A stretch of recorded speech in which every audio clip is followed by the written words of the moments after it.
Assalamualaikum warahmatullahi wabarakatuh. Alhamdulillahirrabbilalamin. Assalatu wassalamu ala asyrafil Muhammadin khatamin nabiyyina wa ala alihi wa sahbihi ajmain amma ba'd.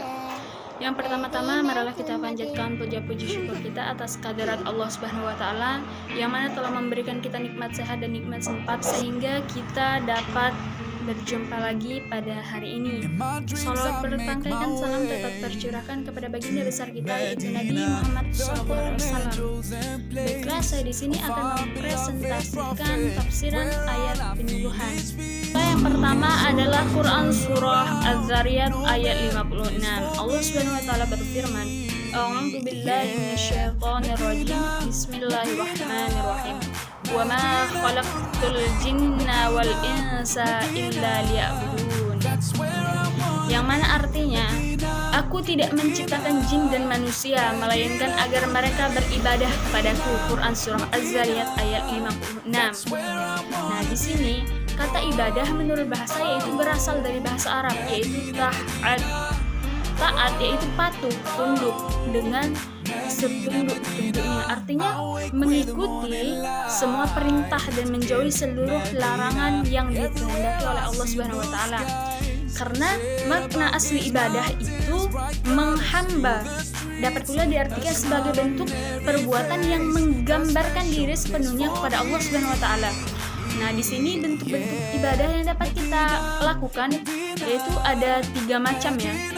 Yang pertama adalah ibadah berupa perkataan atau ucapan. Nah, jadi misalkan ucapan kita, lidah kita ini mengucapkan Alhamdulillahirrabbilalamin, Bismillahirrahmanirrahim, seperti itu. Seperti membaca tasbih juga termasuk, mengucapkan salam, berdakwah dan lain sebagainya. Yang kedua, ada bentuk perbuatan seperti sholat, zakat, menolong orang, menyelenggarakan urusan jenazah dan lain-lain. Intinya sesuatu perbuatan dengan perbuatan. Nah, yang ketiga adalah dalam bentuk menahan diri dari mengerjakan sesuatu seperti puasa. Nah, pada saat ini kita sedang puasa, berarti kita sedang beribadah dalam bentuk menahan diri kita. Nah, bisa juga menahan amarah. Kita juga dapat melakukan hal seperti itu, membebaskan orang yang berhutang, memaafkan kesalahan orang, memerdekakan budak. Tapi sekarang zaman kita sekarang tidak ada lagi yang namanya memerdekakan budak. Baik, kita lanjut. Di sini ada beberapa tafsiran yang saya ambil menurut tafsir. Yang pertama adalah tafsir Al-Azhar atau Al-Azhar. Di sini Allah menciptakan jin dan manusia tidak ada guna lainnya melainkan untuk mengabdikan diri kepada Allah. Baru jika seseorang telah mengakui beriman kepada Tuhan, tidaklah dia akan mau jika hidupnya di dunia ini kosong saja. Begitu tafsiran menurut Al-Azhar.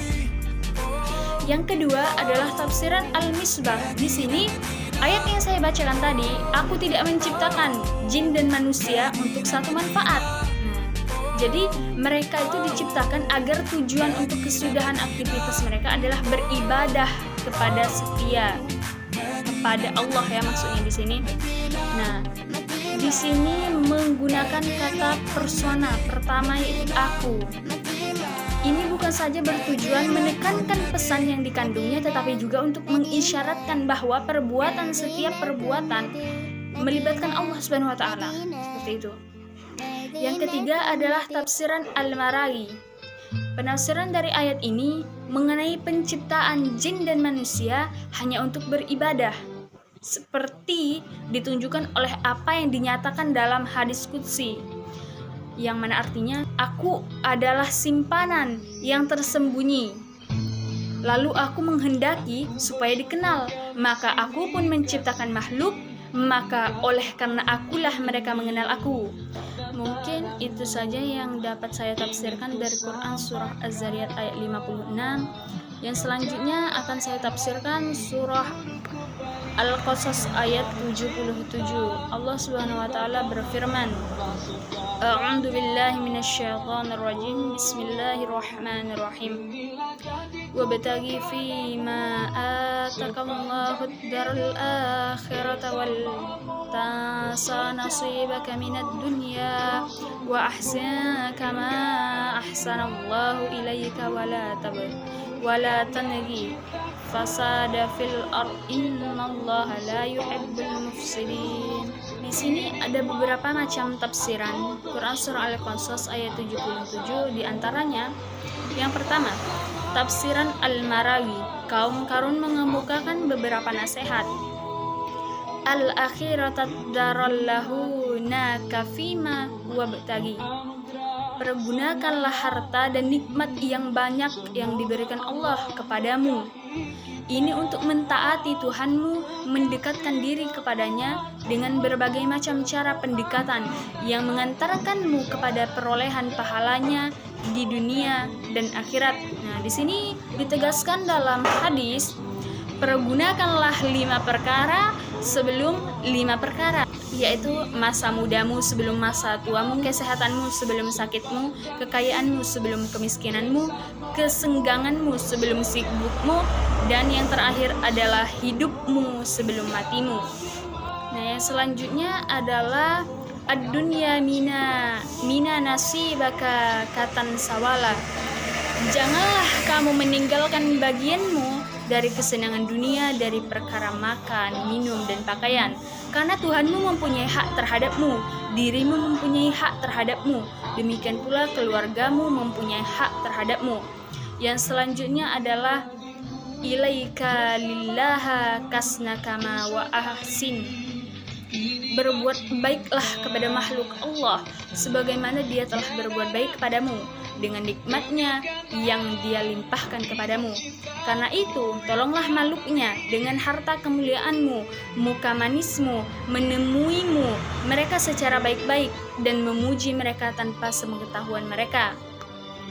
Untuk selanjutnya adalah al-ardo sifaya lafsat duttabagi wal.